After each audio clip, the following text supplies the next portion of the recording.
So the examples with like me having a parking ticket and whether you pay it or I pay it, it is taken care of.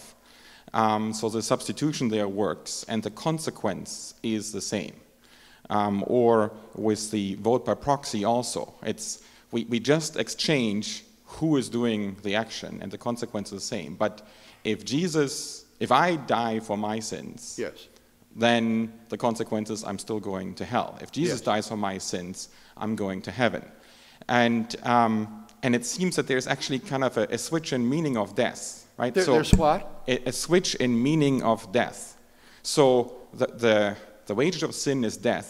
Yes. For us means spiritual death. Yes, exactly. But what Jesus does for us is his physical death on the cross, not spiritual death, I think. Well, that's not the view of your classic Reformed theologians like Turretin that I mentioned, or of contemporary penal substitution theorists who would say that as horrible and ugly as the physical tortures and crucifixion of Christ might be, that doesn't constitute the essence of the punishment for sin that he bears, which, as you say, is spiritual death.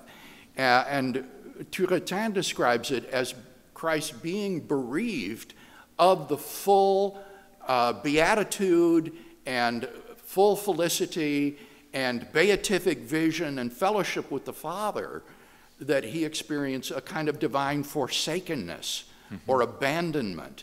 And that is the true punishment for sin that he bears for us, and therefore far, far more horrible than the physical tortures that he endured, which many other crucified persons have also had to endure. Yeah, that works as correspondence then. Yes, thank you. Good.